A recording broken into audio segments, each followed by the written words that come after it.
ರೆಸಿಪಿನಲ್ಲಿ ನಾನು ಪನ್ನೀರ್ ಆಗಲಿ ತರಕಾರಿ ಆಗಲಿ ಯಾವುದು ಯೂಸ್ ಮಾಡ್ತಿಲ್ಲ. ಭಾಳ ಸಿಂಪಲ್ಲಾಗಿ ಮತ್ತು ಟೇಸ್ಟಿಯಾಗಿ BP ಶುಗರ್ ಮತ್ತು ಪ್ರೋಟೀನ್ಗೆ ಎಲ್ಲ ಭಾರಿ ಒಳ್ಳೆಯದು. ಆಮೇಲೆ ಇದನ್ನು ಭಾಳ ಈಸಿಯಾಗಿ ಮಾಡ್ಕೋಬೋದು. ಫಸ್ಟ್ 2 ಈರುಳ್ಳಿನ ಮೀಡಿಯಮ್ ಈರುಳ್ಳಿನ ಉದ್ದುದ್ದಕ್ಕೆ ಸ್ಲೈಸ್ ಮಾಡ್ಕೊಳ್ಳಿ. ಆ ಕಡೆ ನೀರು ಬಾಯ್ಲ್ ಮಾಡೋಕ್ಕಿಡಬೇಕು. ನೀರು ಬಾಯ್ಲ್ ಆಗ್ತಿರಬೇಕಾದ್ರೆ ಅದಕ್ಕೆ ಇವಾಗ ಒಂದಷ್ಟು ಒಂದು ಸ್ವಲ್ಪ ಗೋಡಂಬಿನ ಹಾಕಿ, ಆಮೇಲೆ ಹೆಚ್ಕೊಂಡಿರೋ ಈರುಳ್ಳಿನ ಹಾಕಿ, 2 ಬ್ಯಾಡಗಿ ಮೆಣಸಿನ್ಕಾಯಿ ಮತ್ತೊಂದು ಹಸಿ ಮೆಣಸಿನ್ಕಾಯಿ. ಬ್ಯಾಡಗಿ ಮೆಣಸಿನ್ಕಾಯಿ ಹಾಕೋದ್ರಿಂದ ಕಲರ್ ಚೆನ್ನಾಗಿ ಬರುತ್ತೆ. ಇವಾಗ ಇದು ಈರುಳ್ಳಿ ಟ್ರಾನ್ಸ್ಪರೆಂಟ್ ಆಗೋವರೆಗೂ ಬಾಯ್ಲ್ ಮಾಡ್ಕೋಬೇಕು. ಇವಾಗ ಬಾಣಲೆನಲ್ಲಿ ಒಂದು ಸ್ಪೂನ್ ಎಣ್ಣೆ ಮತ್ತು 1 ಸ್ಪೂನ್ ತುಪ್ಪ ಹಾಕಿ, ಆವಾಗ ಗ್ರೇವಿ ಟೇಸ್ಟ್ ತುಂಬ ಚೆನ್ನಾಗಿರುತ್ತೆ. ಇವಾಗ ಒಂದು ಸ್ವಲ್ಪ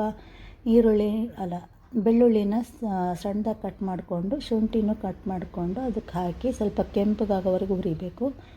ಇವಾಗ 2 ಈರುಳ್ಳಿನ ಸಣ್ಣದಾಗಿ ಕಟ್ ಮಾಡಿಕೊಂಡು ಅದು ಕೆಂಪಗಾಗೋವರೆಗೂ ಹುರಿದು, ಆಮೇಲೆ ಇವಾಗ 3 ಟೊಮೆಟೊನ ಅದನ್ನು ಸಣ್ಣದಾಗಿ ಕಟ್ ಮಾಡಿಕೊಂಡು ಸ್ವಲ್ಪ ಮೆತ್ತಗಾಗೋವರೆಗೂ ಹುರಿದು, ಇವಾಗ ಅದಕ್ಕೆ ಅರಿಶಿನದ ಪುಡಿ ಹಾಕಿ ಮತ್ತು ಸ್ವಲ್ಪ ಉಪ್ಪು ಖಾರದ ಪುಡಿ ಹಾಕಿ ಮಿಕ್ಸ್ ಮಾಡಿ ಮತ್ತು ಒಂದು 5 ನಿಮಿಷ ಮಿಕ್ಸ್ ಮಾಡಿದ ಮೇಲೆ ಇವಾಗ ಇದಕ್ಕೆ ಮಿಕ್ಸಿ ಜಾರ್ನಲ್ಲಿ ತೊಗೊಂಡು ಅದಕ್ಕೆ 1 ಸ್ಪೂನಷ್ಟು ಧನಿಯಾ, ಆಮೇಲೆ 3 ಲವಂಗ, 2 ಏಲಕ್ಕಿ, ಒಂದು ಸ್ವಲ್ಪ ಚಕ್ಕೆ ಹಾಕಿ ಫಸ್ಟ್ ಗ್ರೈಂಡ್ ಮಾಡ್ಕೊಳ್ಳಿ.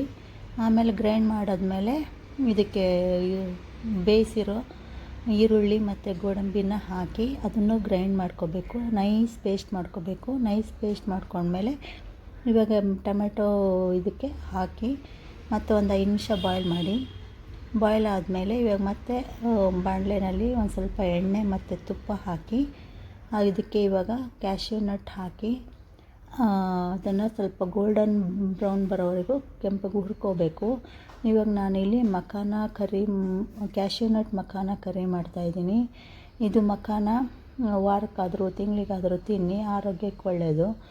ಇವಾಗ ಗೋಡಂಬಿ ಕೆಂಪಗಾಗಬೇಕು. ಕೆಂಪಗಾದಮೇಲೆ ಇವಾಗ ಅದಕ್ಕೆ ಅದೇ ಬಾಣಲೆಯಲ್ಲಿ ಮಖಾನನ ಹಾಕಿ 1-2 ಸ್ವಲ್ಪ ಕ್ರಿಸ್ಪಿ ಆಗೋವರೆಗೆ ಹುರ್ಕೋಬೇಕು. ಹುರ್ಕೊಂಡಾದ್ಮೇಲೆ ಅದನ್ನ ಗ್ರೇವಿನಲ್ಲಿ ಹಾಕಿ ಜಾಸ್ತಿ ಹೊತ್ತು ಬೇಯಿಸೋದು ಬೇಕಾಗಿಲ್ಲ. ಇದಕ್ಕೆ ಒಂದು 2-3 ಸೆಕೆಂಡ್ ಬೇಯಿಸಿದರೆ ಸಾಕು. ಕೇವಲ 15 ನಿಮಿಷದಲ್ಲಿ restaurant style cashew nut makhana ಕರಿ ರೆಡಿ ಆಯಿತು. ಇದು ಅನ್ನ, ರೊಟ್ಟಿ, ಚಪಾತಿ, ನಾನು, ಬಟರ್ ನಾನ್ ಯಾವ್ದು ಬೇಕು ಮಾಡಿಕೊಂಡು ತಿನ್ಬೋದು. ಟೇಸ್ಟು ಚೆನ್ನಾಗಿರುತ್ತೆ, ಆರೋಗ್ಯಕ್ಕೂ ಒಳ್ಳೆಯದು. ಒಂದು ಸರಿ ಟ್ರೈ ಮಾಡಿ.